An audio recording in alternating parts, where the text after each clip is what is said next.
Good morning and welcome to the 2022 Northern Virginia Housing Expo. This year marks our 12th year of offering education, resources, and connections for those interested in housing issues and affordable housing opportunities in Northern Virginia. Today's workshop is the current local real estate market, and our presenter today is Heather Embry, MVAR President-elect. If you know someone who wasn't able to join us this morning, please let them know that a recording of this webinar will be posted to our Facebook page at 2 p.m. If you have a question, please click the question mark button on the right side of your screen and type your question there. Today, Heather will share information on the residential real estate market in Northern Virginia. Take it away, Heather. Hello, everybody, and good morning. Thank you so much for joining us today. If you had seen this on the website, you may have noticed that Reggie Copeland was going to do this presentation today. I am not Reggie, sorry to disappoint, but I am Heather Embry. I am the president-elect for NVAR, which is our local realtor association with about 13,000 realtor members in Northern Virginia. I'm really happy to be here for you, and I'm hoping I can answer questions. Let's get started on our presentation. This will be the national real estate market first. We'll talk a little bit about what's happening in the nation, and then we'll zoom in on our local real estate market. When we talk about national real estate markets, keep in mind it's kind of like determining the national weather temperature, I should say, because, you know, in California it could be 90 degrees and here it's 60. So just like the weather, our market fluctuates. Here's a quick little fun graphics for the demographics for the National Association from the 2021 profile of home buyers and sellers. This slide provides some comparison to where we were and where we are now. Now, 40 years ago, since we started in 1981, we compared to 1981, that's 40 years ago. Many of you may not even been born then. So, you know, it may not be pertinent to what happened in 1981, but it gives you a little bit of it shows a little bit of while trends are similar in some regards and very different in others. The way consumers buy and sell real estate has changed dramatically. As you see, an interesting fact here is, you know, back in 1981, 22% of the consumers used a newspaper for the real estate search, and now it's down to 7%. And I think that might actually be overestimating as well. I don't know the last time I looked at a newspaper, but that was an interesting little tidbit. And obviously in 1981, we didn't have the internet, so zero used the internet to search for properties. And now 95%, if not more, use the internet to begin their real estate search. Everything else seems to be similar. The age of the first-time home buyer is increased a little bit. And, you know, let me see. Share of married couples is 10%. Yeah, it's pretty similar. All the numbers are pretty similar to 1981. And the most important was the first-time home buyers, you know, has declined from 1980. It was 44, now it's 34, but it's still close enough. So first-time home buyers nationally created or made up about 34% of all of the transactions, which is up from last year's 31%. But the typical seller was 56 years old, so I would be the typical seller. And their median household income was about $112,000. Interesting, 11% of the home buyers purchased a multi-generational home. This is becoming more and more of a trend, along with ADUs, accessory dwelling units, as more, you know, it becomes very expensive to live in our area. So more people want to bring their families in, but give them the space and privacy, but and retain your sanity as well. So, so we are seeing more multi-generational homes. 14% of the recent home buyers were veterans, which is down. And I'll tell you why that is. We'll probably touch upon it a little bit further too. But veterans will use VA loans, and in a competitive market, uneducated sellers or agents may look down upon a VA loan because of additional risks. And we'll talk more about that because those can be alleviated if they even exist. Oops, sorry, I did it again. 88% of the buyers recently purchased their home through a real estate agent, and 6% directly from a builder or a builder's agent. You know, a lot of people who buy through builders don't realize that they are able to use a realtor, because obviously the builder won't encourage it. But they really should, mainly because this is something we do every day. We know what to look for, and we want to be able to guide you in this transaction and in this process. Working with a new construction builder, you do need to have the agent represent you, come with you at the very initial consultation. So if you're working with an agent and you see a new home subdivision, you need to go in with your agent in order to have them represent you in the transaction. That's just a little bit of tidbit information for you to remember as you move forward. And 90% of the buyers would use their agent again, or recommend their agent to others if they can remember our names. And that's on us. We need to do better about promoting or following up with our clients. So the next slide is kind of, again, this is national. So there's home sales are down nationally. This doesn't indicate a crash. It's simply the result of low or no inventory, and frankly, buyer fatigue. I'm sure you've heard the nightmares or the stories of people who've submitted offers for 10s and 20s and 30s, even 50 or 100,000 over list price, and still lost out. Or they just, weren't able to waive or weren't interested in waiving all their rights. So buyers get a little bit of fatigue, but there's also a very limited inventory, so it's kind of a toxic mix there. The national median home price has skyrocketed over the past few years, but it appears to have leveled out. Again, this is national. Our region may have different results. And for single family housing starts, builders got the message that we need more housing, and they have ramped up their efforts. But these numbers, reflect the starts of housing construction, and they may not include units, or they may include units that haven't even broken ground yet. It takes 3 to 5 years from the acquisition of property to begin a project due to environmental studies and permitting and planning. So they're working to ramp that up, but it's going to be years before we see and make an impact on our availability.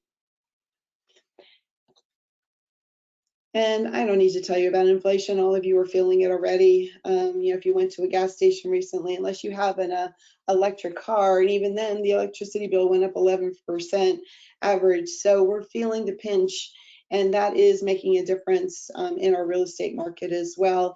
If consumers don't have the confidence, if everything costs them more and they're not making enough more to offset that, they don't feel comfortable, getting involved or taking on another or higher, debt. So that's making an impact on, buyer interest as well.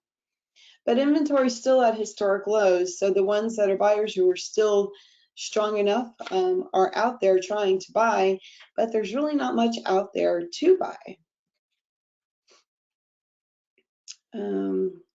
And sellers, also sellers who have purchased within the past 5 years or so have really nice interest rates.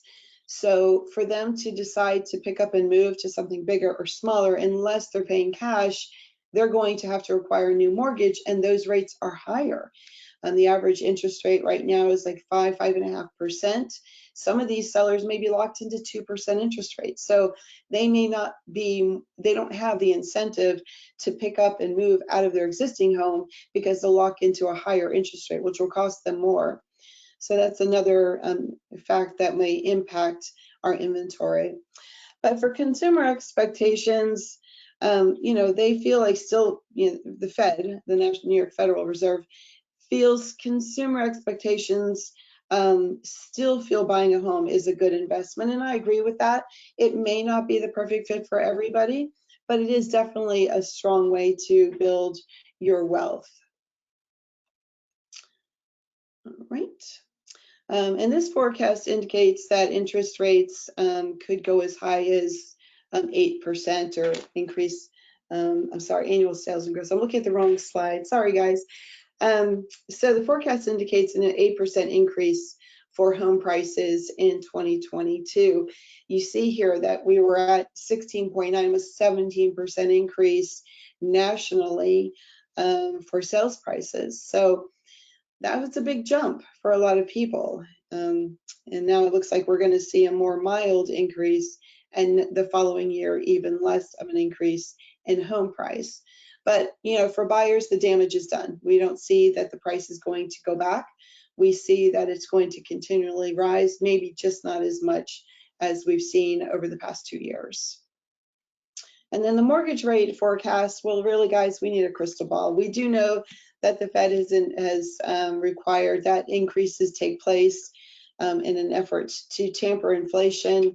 I have heard rumors where they're trying to increase it instead of a slight increase each quarter or every several months. They're wanting a full interest rate or full point to go up, so that it kind of instead of ripping off the Band-Aid slowly, just doing it quickly in an effort to slow down inflation a little bit. That if they do that, it'll be really hard on a lot of buyers who are marginally qualified for the types of properties they're in, as opposed to slowly increasing it. So, I'm not a financial wizard, so I'm not sure how that's going to play out. Now, that's the national information. Again, that's if I took the California weather of 94 and the Virginia weather of 64 and did an average. That's just giving you a kind of a 30,000-foot view on the real estate market. But what you're most interested in and what really impacts you is the local market. And so that's what we're going to talk about now. These charts show a revealing tale. Showings over here are down from 2021 level, which means fewer buyers are viewing homes. No doubt the increase in interest rates have dampened some interest, or buyers have been pushed out of the market for the type of home they want to buy. And while the number of closings has slightly decreased, it's due to the lower amount of listings available for buyers to purchase. So closings have decreased because we don't have the inventory. Showings have decreased because buyers have buyer fatigue, or their interest rates have priced them out of properties that they want to buy. And unlike the national average, property values here in the DMV region are still heading upwards. Let me see if I can move this out of the way. So here we are today, and as you can see, it's a steady trend going up. I expect this to flatten out a little bit as buyer fatigue has set in, and consumer confidence is dragging a bit. But we're still on an upward trend as of now. And then last year, the average sales price had decreased. I'm sorry, decreased. I wish. No, the average sales price had increased 7.94% from 20 to 21. And then this year, we've gone up to 7.72%. So so far this year, the average sales price has jumped 7.72% over last year. So look at the ratio of how sales price versus list price. This means, what the property was listed for versus what it's sold for. And as you can see here, in 2021, it sold for 102% of list price. So it sold, 2% higher than the list price. And that was last year compared to the year prior. And this year so far, it sells at 104% of the list price. So it's, they're selling for more over list price than they did last year. And the condo market, so thank you NVAR, by the way, for creating this slideshow for us, because it is very helpful. Steve Russell is on here with me. He's amazing, and he spearheaded this slideshow presentation for us. And because condos actually took quite a hit when COVID took place. People needed more space because they were working from home. They didn't like being in crowded places, and there were life changes from, the people who wanted to move back home or move out of the area because they can work from everywhere. So closed condos sales actually took kind of a hit in 2021. This would have been a perfect time to buy a condo, by the way. But as you can see, those values have increased. They are starting to taper off a little bit. In Arlington, it's still on an upward rise because those who do come back, we've had some people who moved out of the area, and then either their employers said, nope, we're going to work from the office full time or 2 days a week, and they realized that's too much of a commute for them if they had purchased out in West Virginia or anywhere else further away from work. So they're starting to return to the area and buying condos. If they have detached houses, further out, say in West Virginia Hills, they don't want another house, but they need some place to hang their hat during the week when they have to work. So we are seeing condos in Arlington increase in value. Alexandria, this takes in consideration inside and outside the Beltway. Inside the Beltway, condos are still a hot commodity. Outside the Beltway, not so much, but that market's actually taken a little bit of a turn. Unemployment rates nationally make a huge impact. Obviously, if you don't have a job, you're not going to be buying a property. Now, nationally, the levels are always a little bit higher. We are fortunate to live in an area that can sustain lower unemployment levels. I mean, nationally, the rate is like 3.6%, and here in the DMV, it's slightly lower at 3%. But affordability will continue to be an issue. It's kind of always been an issue here, but it's taken a stronger light now because the way prices have increased and salaries have not. So, if you're making $200,000, you have 80% of the market available to you. If you're making only $100,000, less than 50% of the market is available to you. So based on the current interest rates. So that's a little bit about the market snapshot. Do we have any questions regarding the market? I don't see any questions just yet. Awesome. Okay. So the social benefits to home ownership, it's an interesting aspect to look at, but buying a home does help the community. When you have pride of ownership, you see higher student test scores and lower juvenile delinquency rates, better health outcome, increased charitable donations, volunteering, local civic engagement is higher, so that we have a need to sustain, home ownership.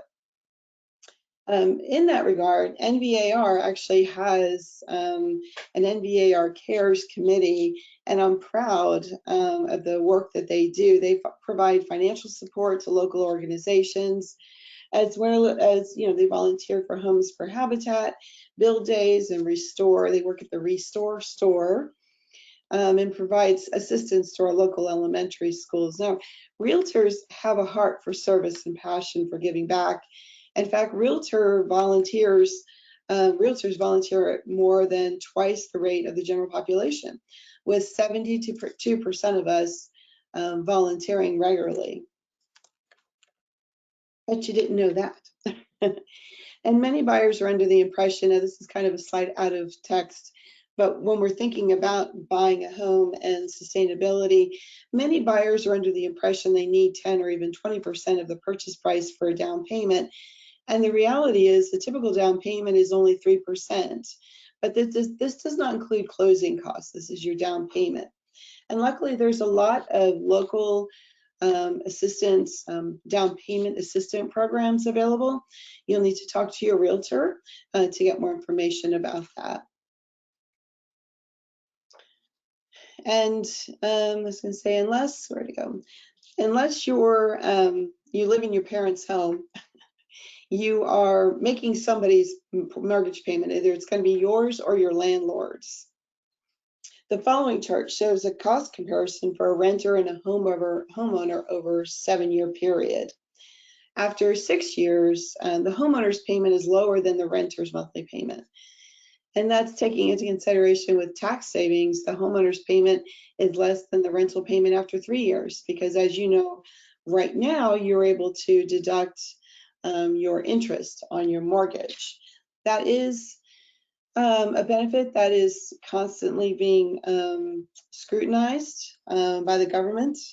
And it's something that your realtor and RPAC, our Realtor Political Action Committee, actually fights for every year. And I'm a big believer of that RPAC because I'm a homeowner too. And those tax savings really help us out, particularly in times right now when we have inflation as badly as we do.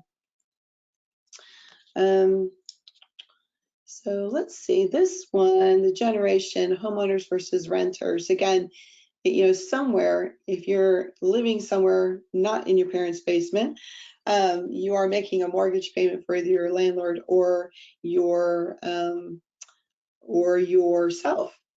So after tax savings, you know, keep in mind that if your rent is $882, your mortgage is $1,000, the difference is, you know, $118, but you're getting a 32% or $32 tax savings.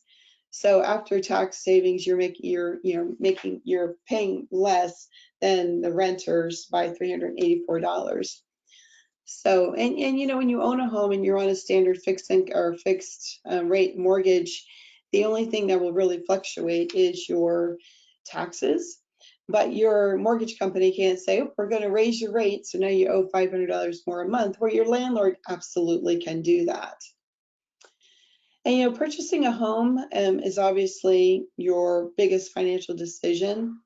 And most times people can't afford to pay cash for the entire property up front. So as a result, you'll need to take out a home loan from a bank or a credit union or a specialized mortgage lender. And there's several different types of mortgages available. Again, this is where you need to rely on your realtor for guidance. There's mortgages, conventional fixed rate and adjustable. There's the Virginia Housing Veterans Affairs, FHA, and USDA.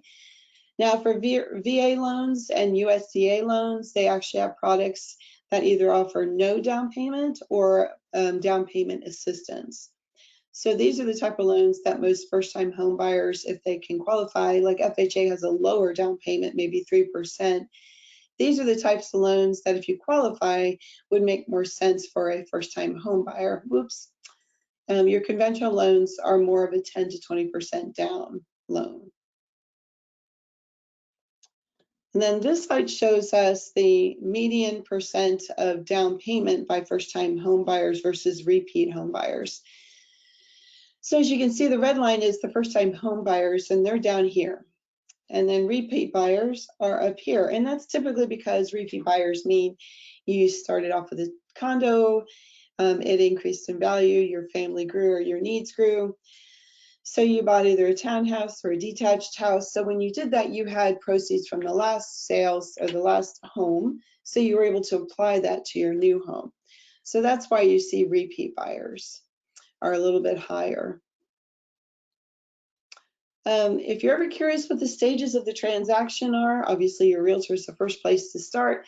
But if you want to visit, this website, it does include the 66 steps a realtor takes for a buyer, and that pretty much follows a good guideline of what the transaction steps are. So if if you want to look at that, it'll give you a better idea of what to expect as a buyer. They also have one for sellers. You can see it takes almost twice the steps for a realtor to sell a property than assist you in the buying side. The difference between a realtor and a real estate agent, we have 13,600 realtors in Northern Virginia alone. All of them are realtors, but in other parts of the country, you don't have to be a realtor. You can be a real estate licensee. So, did you know there was a difference? A lot of consumers don't. And why this matters is every realtor must adhere to the code of ethics, which is based on professionalism, serving the interests of clients first, and protecting the public.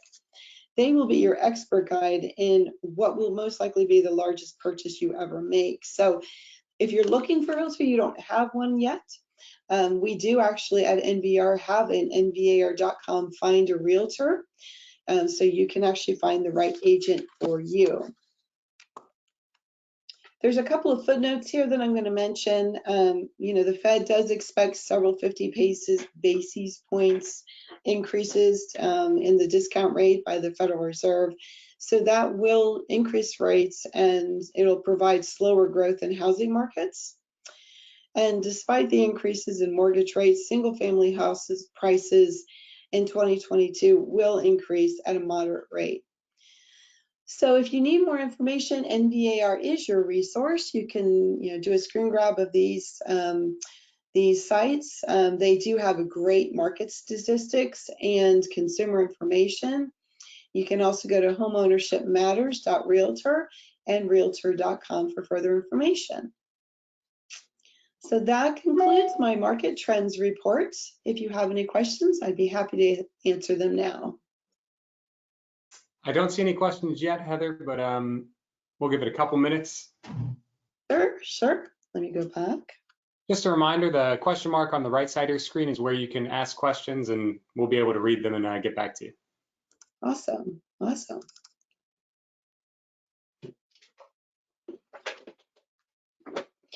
One of the charts, I can just talk to while you're thinking about it.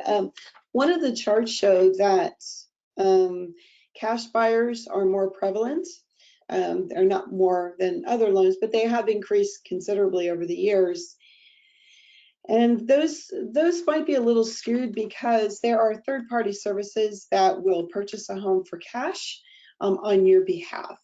So if you hear or see a lot of cash buying happening, it could be as a result of this newer third-party service becoming available. Investors are out there, that's for sure. And if you're a seller considering selling, it is a great idea to meet with a realtor. I noticed a higher trend of the we buy any house kind of situation where investors are purchasing homes and essentially slapping, $20,000, $30,000 in, cosmetics, and then flipping the home for hundreds, if not more, 100 or so more than their acquisition price. And I would love for sellers to be able to see that benefit on their own. And so there are services that will take your home and do repairs for you, and you would pay them at settlement. So that's kind of my soapbox right now about, because it disappoints me when I see people who've lived in their home for 20, 30, 40 years and sell it to an investor who does very little work and resells it for a lot more, where that original seller could have seen the benefits of their investment directly instead of an investor seeing it for them. So if we don't have any other questions, I know we went by that pretty quickly. Well, Rob said thank you, great information, but no question. Angela asked if this will be recorded, and this webinar is recorded. It will be on the Housing Expo website by 2 p.m. and also on the Facebook page. It's on the Northern 2 p.m. also on our Facebook page. But those are the only questions. And so if that's it, thank you again, Heather. Absolutely. Happy to do it. It was a great presentation, and we will see you next time. Great. Sounds good. Have a great weekend, everyone.